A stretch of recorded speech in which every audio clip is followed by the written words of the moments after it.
recluse. I loved Robin Williams. I don't think he's dead. Where do you think he is? Shape-shifting. Do you see him? Has, yes. Her failing health and unusual beliefs. The man who threatened me is the sheriff of Nottingham. I think there's a whirring disc inside me. A woman forgotten by the world, in need of help. I need to get the Bermuda Triangle off of me. Right. Because I don't want a hairy chest. Shelley, will you let me get you to the doctor so you can get checked out? If you so much as attempt to get my knee moved, I'll kill you. Deal. I'm very sick. I need help. Well, that's why I'm here. Her emotional journey to treatment. Am I scared? Sure am. Sure am. Of course I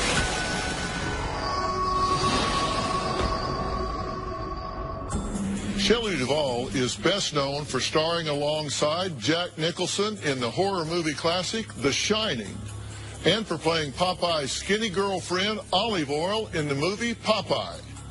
She also created and starred in the 80s children's series Fairy Tale Theater.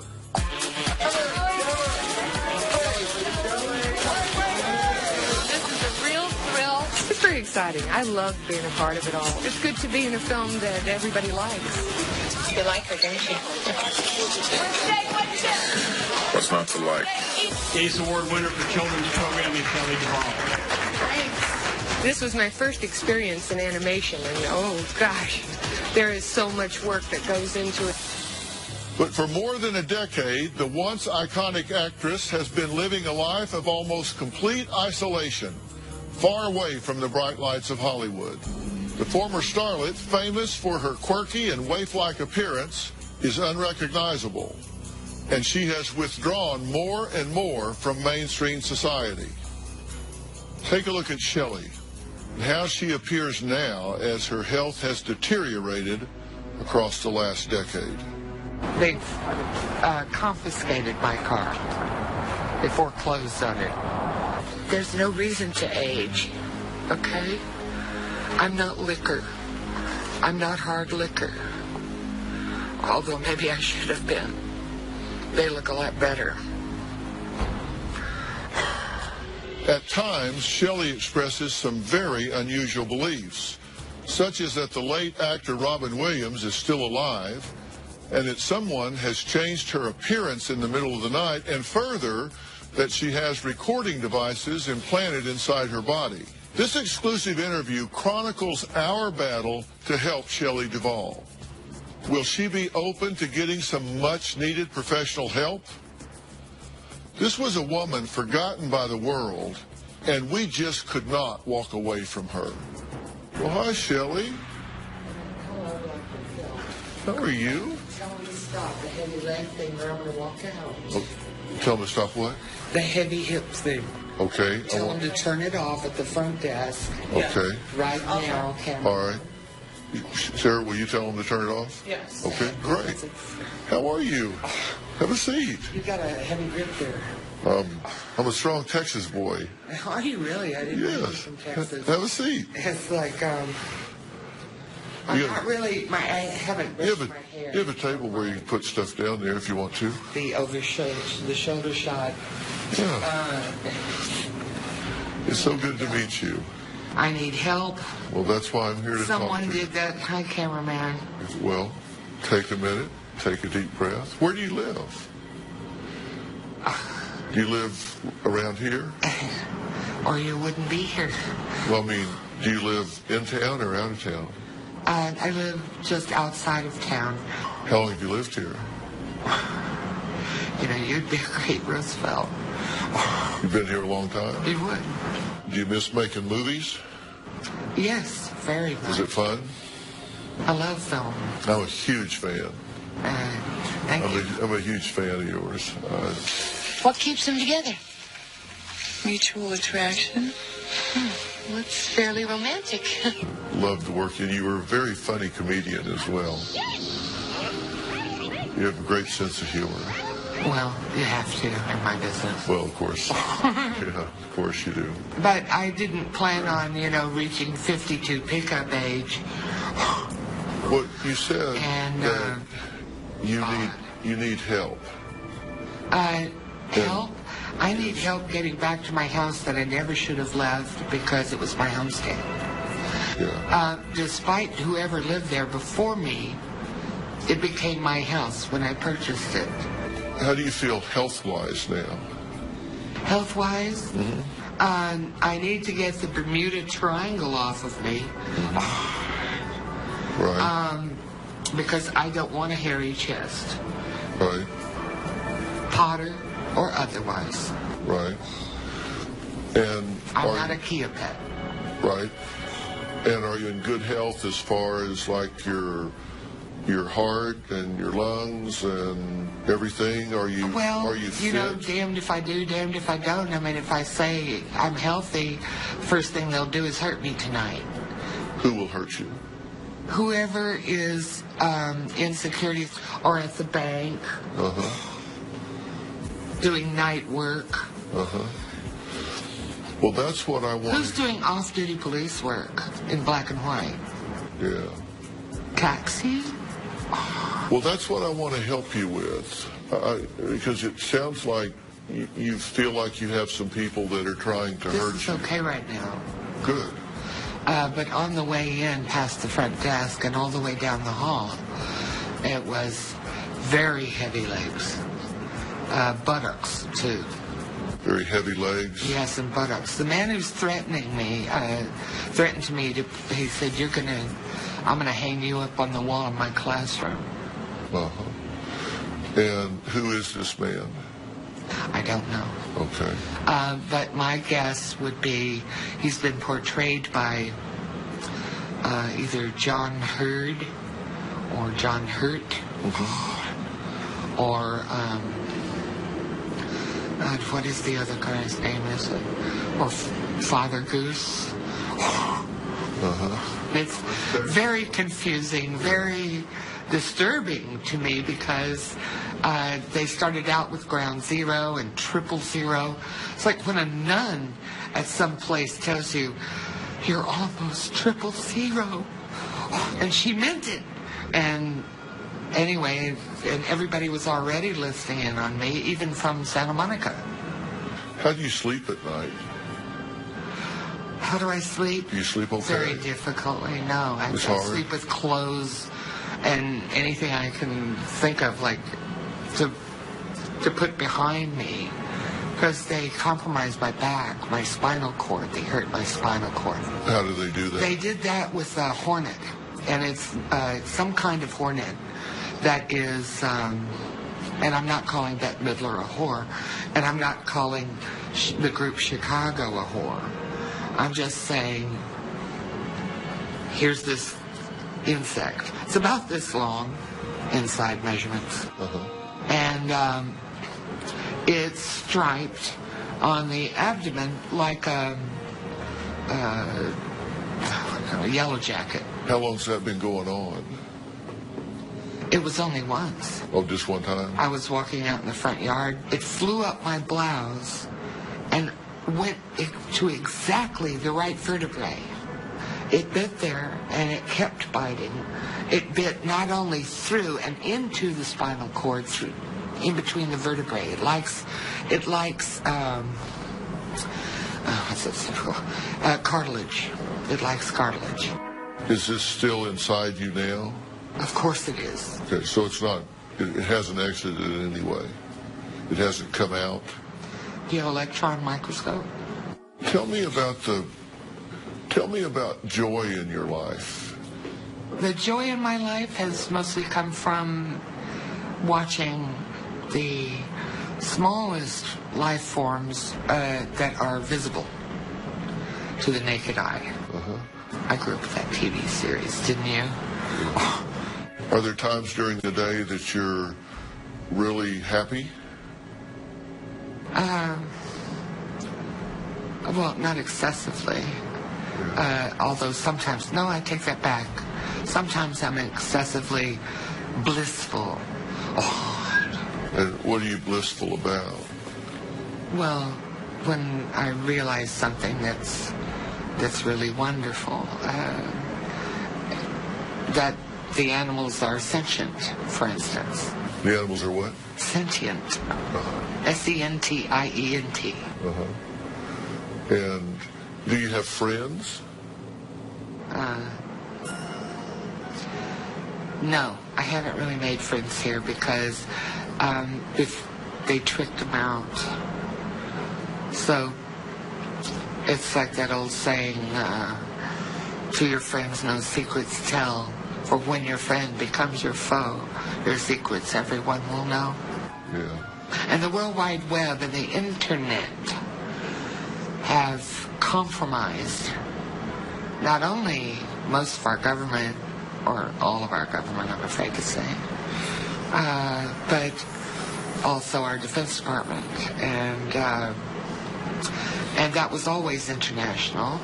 And I have no problem with the Defense Department, except we disagree on a few things. I have a no-kill policy. Unless self-defense. Do you have an audio recorder inside you? Why don't you just get that nose job? I did. Charlie. No, it's the word rhinoplasty. I mean, it's so unpleasant. It ranks right up there with hemorrhoid. Those are just two words you really don't want to get involved in. What about a little cosmetics? You know, some shading along the sides and down the slope, a little bit on the end? No. It really helps. No, it's not me. During our interview, Shelley was either avoiding all of the questions or was in and out of contact with reality. At times during our interview, Shelley seemed lucid, even with a sense of humor, like when she's speaking about people she knows and places she's been. But her interpretation of her relationships with those people and those memories seemed at times to be quite unusual. Do you have an audio recorder inside you? I think there's a whirring disc up. And have you ever heard of a film called The Chronicles? Uh-huh. Liz Heller. I never saw it. She gave me a copy and I didn't watch it because it's like... I think of the vagina monologue. I'm not gay. Yeah. And it doesn't mean I hate gays. It's just I'm not gay. Uh-huh. Do you spend a lot of time alone? So Mom off the train, Danny DeVito said it all, didn't he? Yeah. When you're spelling train T-R-A-N-E. Or is that T-R-A-I-N? Do you spend a lot of time alone? My grandmother on my father's side worked for the railroad. Oh, they did. Are you by yourself a lot? Too much. Yeah. So when these people invited me out, I thought, well, that's nice. You know what? I'm going. Yeah. Despite everybody else going, let me call the FBI first and check them out. It's like, do you know how long I live life without the FBI checking everything out first? 12445. 12445. Tell me about that. My home address. Uh-huh. A 45 is a type of pistol. Right. 45 caliber. Yes, Uh-huh. those are 006. It's a shotgun, a sawed-off shotgun. Have you seen the Dr. Phil show before? Well, you're a doctor. Right. Have you seen the Dr. Phil show before? Yes. You've watched it? Yeah. It was, where was that on? It was either on in Houston, or it was on, out west here. See, I was traveling back and forth trying to earn enough money to pay the IRS because the IRS lady was really mean in LA. And she said, you pay us first. You're not going to pay anybody else until you pay us. You watched the Dr. Phil show yesterday. No, because I haven't watched hardly any television because they put me on the cooking channel. I mean, on the cooked channel. It hurts. Yeah. As a matter of fact, my is probably just slightly recovering since I'm not at home sitting on the edge of the bed. It's probably the bladder being pulled downward. And And that happened when I was on a Vogue magazine shoot Right. in 1970. They were taking my pictures to promote Brewster McCloud, I think, and McCabe and Mrs. Miller. Right. And Robert Altman, of course. Right. And David Foster, the producer. It was one of the MGM airs, you know. Yeah. Originals. Is the president trying to get to you? The president? I called the presidents for help of the United States because I thought that they should get together and leave messages like one big, like on a television series that was very tastefully done, like a town meeting, but without crazy people, you know, asking them embarrassing questions or anything. So, what was your favorite movie you Their ever best made? speeches, you know what I mean? Or Yeah, of course. Talk to the presidents. Yeah. And that would be great at FAO Schwartz. Would Yeah. What was your favorite movie that you in New made? York City, not Mr. Schwartz who lives down here. Right. It's kind of like he went crazy and started dressing in red and black satin, you know, silk shirts open to here. Yeah. Kind of like the guy from Surrey, who made the prototype teddy bear for the Legend of Teddy R. Bear. What's the favorite movie you ever made? Did you have a favorite? Did you like The Shining? Did you like Popeye? What'd you like best? I had a great time on Popeye. Uh-huh. It was so much fun. What do you remember about Robin Williams? Robin Williams? Yes. Robin, I loved Robin. It was so much fun to work with. But he wasn't very, you know, like, it's like after the movie you think, all these people come up to me in interviews and say, what was it like to work with Robin Williams? Well, it was great. It was. He came up with, like, the best jokes out of nowhere, like off camera. Robert Altman's daughter was there with their baby, Sweet Pea. He actually played the role of Sweet Pea, Robert Altman's own grandson. Yeah. Robin was making jokes saying, well, yeah, he's the only one of us that has womb service. Womb service, Yeah, well, I'll have womb service. Oh, that's right, they assigned me Stanley Wilson. He was in the barbershop quartet in the movie Popeye. Yeah. He was a friend of Robin Williams when I met him. Yeah. I knew Robin and I was sorry when he died. That was a sad day. I don't think he's dead. Yeah. You don't think he's dead? No. What do you think happened? Oh, come to Papa, me little sweet pea. Yay! You're my little sweet pea, you're my little sweet pea. Sweet Pea, you're back. Oh, yeah? I found him in Sweet Haven. That is why he's me sweet pea. I am calling him Sweet Pea, and that is his name. Ain't that true? Yeah? Yeah. Well, Sweet Pea's about the worst name I ever heard on a baby. Well, what do you want me to call him? Baby oil? I knew Robin and I was sorry when he died. That was a sad day. I don't think he's dead. Yeah. You don't think he's dead? No. What do you think happened? Well, Beatles escapes. I don't know. Stones escapes. Where do you think he is? Shape-shifting. Yeah. He looks real good in some forms, in other forms he doesn't. Do you see him? Has, yes. Since he was reported dead, you've seen him? No, it was before. Okay. Do you think you'll ever go back to acting? I think it would be fun to go back to acting. I'd like to not have broken teeth. The man who did this to me, like one night I was about to go to sleep or try to go to sleep, and he said, I think I'm going to give you that brown bikini. I'm thinking, what? Where's this coming from? Who is this? Who's saying this to me? Who was saying it? I don't know. If I knew, I would tell you his name and I'd tell you to kill him. I want to help you with that. Good. Because he's horrible. And he does a lot of people this way. He's scared a whole bunch of women. Not just me. There are women walking around. There are men walking around in god-awful pain.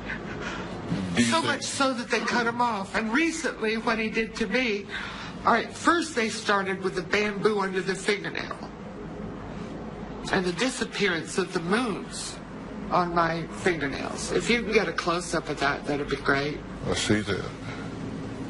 The first finger to go was this finger on the right hand. They're like beating the dickens out of me. Everything refers to being somebody beating me or hurting me or putting me down. One guy said he used my brother's voice, I think, when he was working at Exxon and really angry about something. And he said, I'm going to take you down. Who do you think is after you? Simulation. Whatever you call it. Do you think someone He put is... pockets in my throat because they were pissed off that I was never really given a tonsillectomy, except for just a trim.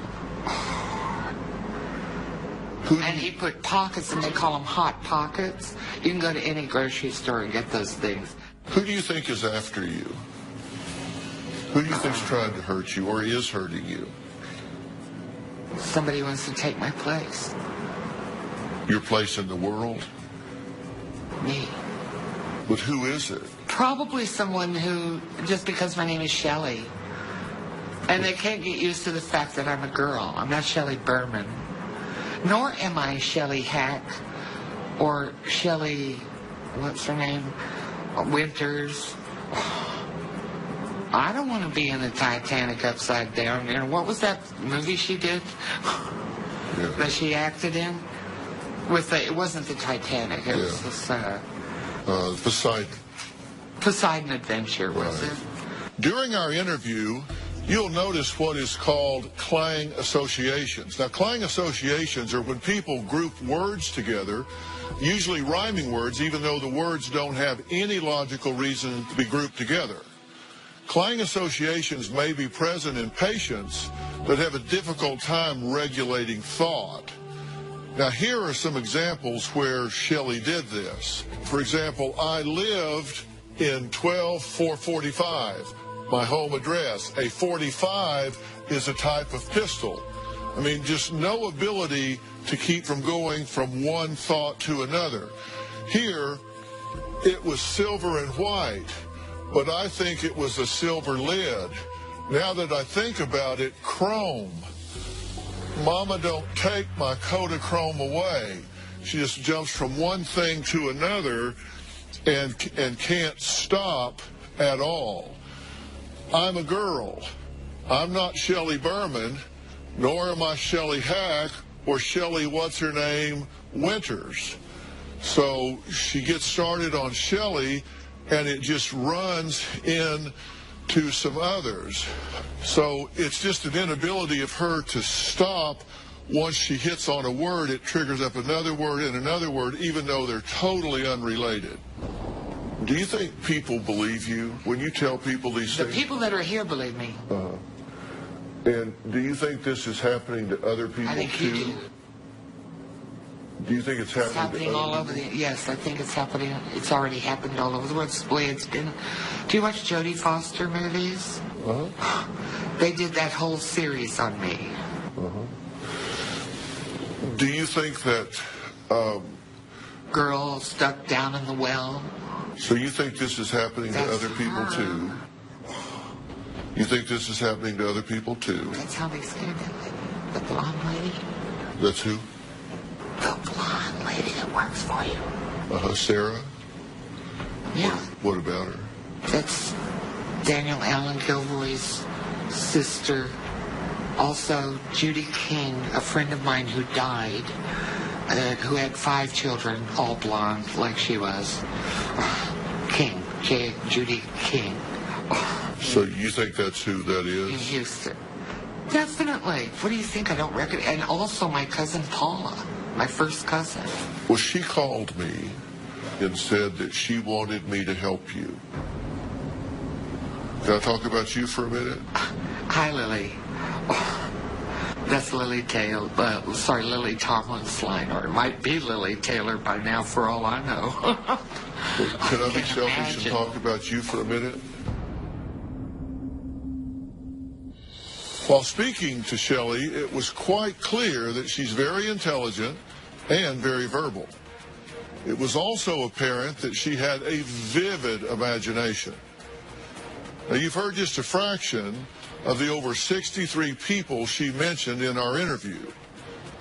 When I spoke to her, she mentioned Father Goose, Elephant Man, Jack Nicholson, IRS lady, the Sheriff of Nottingham, Teddy R. Bear, John Hurt. It just went on and on. As you can well imagine, it was quite busy inside her head. Absolutely. This ace can sit beside any Oscar if I had one, or any Emmy if I had one. But who knows? You know, we're just now getting started. Listen for moments when I try to ask Shelley a direct question like, can I get you to see a doctor?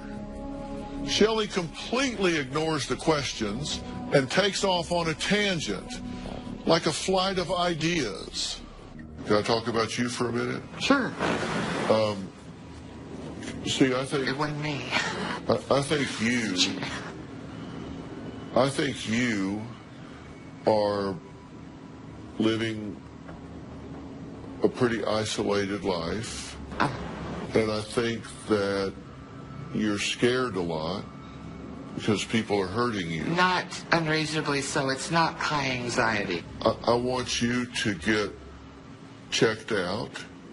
I would like to get my breast checked out because you know how this happened, this drop breast thing that Italian men kind of like? Uh-huh. I guess it must be. Maybe it's everybody likes it. It's the difference between Sophia Loren and Shelley Duval. Yeah. Playing Olive Oil. Yeah. Or Wendy in The Shining. I want to check everything out. I want to make sure that you're healthy and that you're feeling right, thinking right, sleeping right, eating right. Do you take any medication? No. Will you quit trying to pin me with, she's a heavy drinker, she takes pills? It's in your head. Come on, I see the V at the top there. Yeah, I got a bald head. That's a goose. You can see a lot of stuff in a bald head. Yeah, but it's a different profile and everything. Yeah. But I would like for you to... They put a football bag on the back of my head. Yeah. I don't know what they call them. It's like 2 bags on either side of the spinal cord. I never had this. Yeah. Oh, and look what they've done to my hair. Yeah. And I haven't worn these that long. Yeah. And these are 100% cotton. And see, the reason I want to get you checked out is because... They're not tourniquets. If your hair is thinning and you're feeling pain, I want to help you. I want to get you to some doctors that can really check you out. It's a physical problem. Right. Physical. I want to check you out physically. And I don't want any more bee bites because they threaten me, but I'm not afraid of them anymore. I just... Stay with me here. Let me finish my thought, okay? I want to get you to some doctors that will check you out. All your physical things, check everything out. You mean like this? Yes, ma'am. Yes, ma'am. Can you get a close-up of that, please? I'm directing. You're doing a good job. These are not bug bites. Shelley, listen to me. Will you let me get you to some doctors? I was a pretty girl. I was beautiful. I was 1987 Entertainer of the Year for the Southern California Cable Television Association. Shelley? Yes, Phil. You're still beautiful. I'm not. This is grotesque. You're a beautiful person. And it's grotesque. I want to get you to a doctor and get you... They didn't hurt my nipples, but they hurt my stomach all the way up here. I'll take your word for that. And when I was in England, by the way, doing The Shining, they made several futile attempts to get me into a psychiatrist who tried to... what do they call them there? It's a different name. A hypnotist? Stand up against the wall. I'm going to take your photo. Will you let me get you to the doctor so you can get checked out? If you so much as attempt to get my moon mole,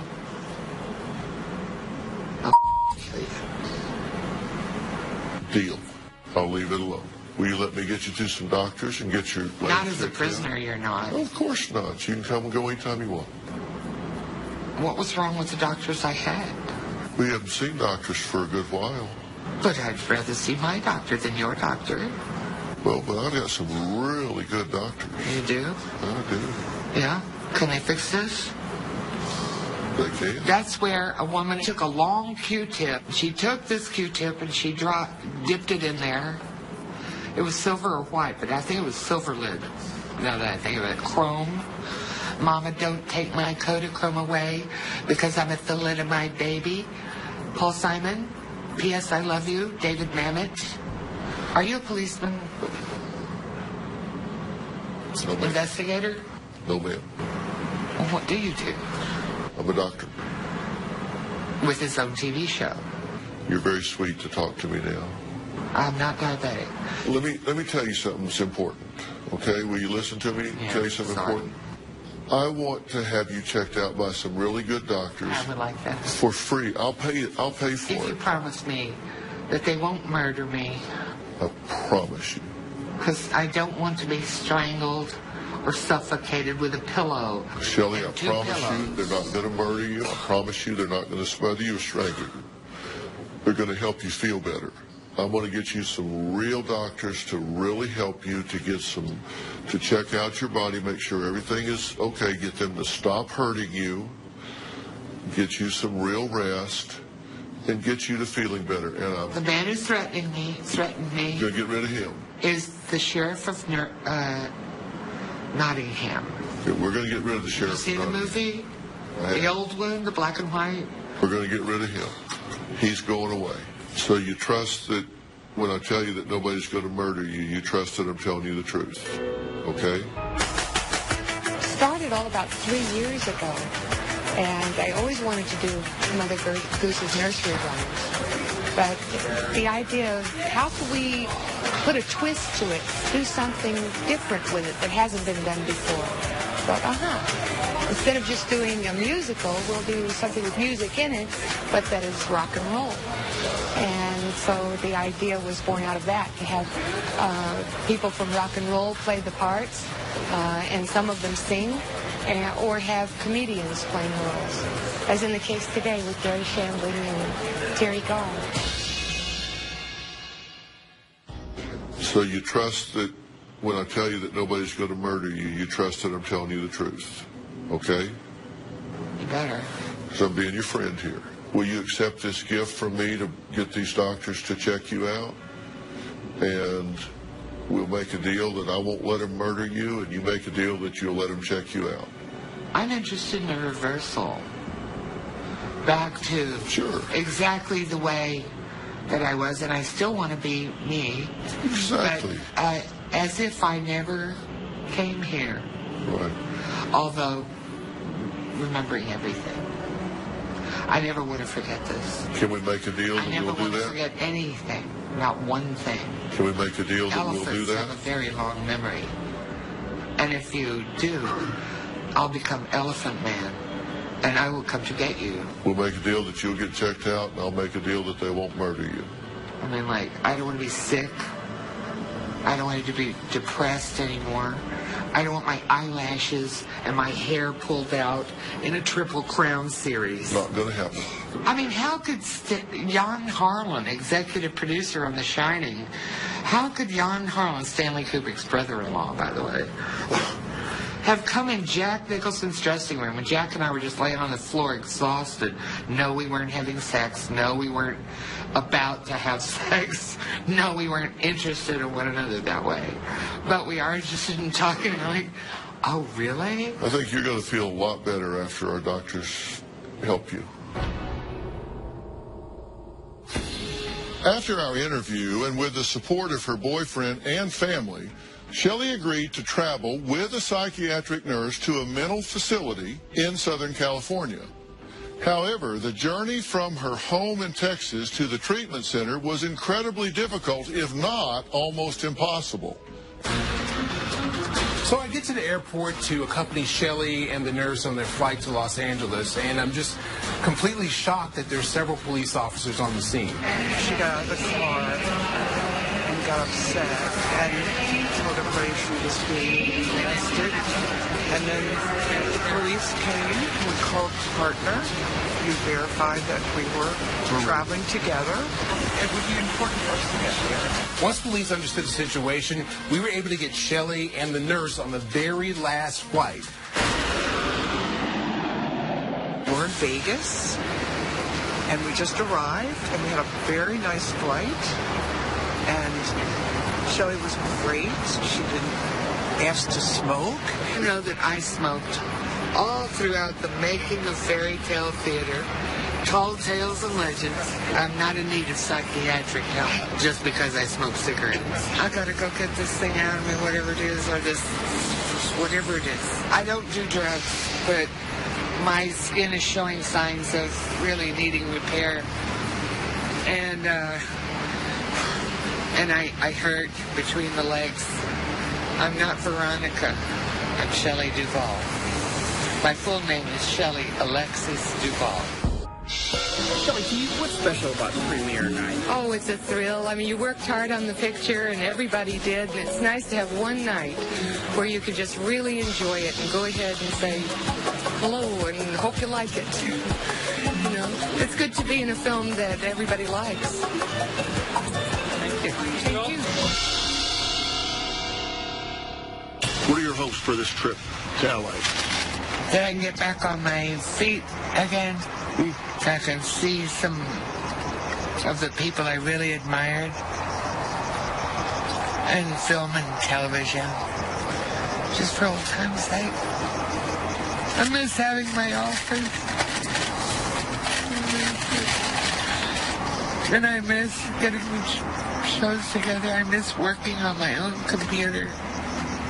I just want to make some good shows that it would be nice. I want to tell a lot of people thanks. Am I scared? Sure am. I'm sure I am. Of course I am. Shelley, what are your tears for? I'm tired, and my mouth hurts, my jaw. That's what hurts. And I can't wait to get it fixed. And I want to go see if Screen Actors Guild has any money. I want to know where we are. I want to see where I am before I'm going anywhere with you. Or Dr. Phil. Okay? Yeah. You can't capture me and take me somewhere I'm confused about at night. Where you've changed all the signs. Aliens. Alien the movie. Look, what time is it? I don't agree to work 24 hours a day for anybody, and that includes Francis Ford Coppola. That includes Steven Spielberg. I tell him to go himself. Now leave me alone. In a quarter mile, turn left onto Crater Camp Drive. You better stop it, Connie Chung. Closed caption. It used to be a hotel, and nobody would tell me the name of the hotel. They did that mealy mouth thing. Is this going to be a murder? Are you going to murder me? It looks deserted. Leave me alone. I don't want to be murdered. We would never murder you. You stop driving, and I'm going to have a cigarette. Okay. Fire hazard area or no fire hazard area. Okay. If you're smoking, there's... Okay. Patrick Reynolds warned me about you. I don't want to be late. This person that you've been, Please. Whose house is this? After 3 days at the treatment center, Shelley still refused to agree to take any medications, and she would not sign the paperwork required to treat her. She was accompanied by trained professionals and was safely returned to her family and boyfriend at home. We're happy to report that we're now working directly with Shelley's mother and are providing Shelley treatment from a group of local professionals who, due to her refusal to take medication, will use alternative methods to treat her. I want to give a special thanks to Dr. Kaligi and Creative Care Calabasas. We will keep you updated on her progress and hope that there is a happy ending to this story. We certainly wish Shelley the absolute best. If you or someone you know is struggling with a mental illness, go to drphil.com for more information.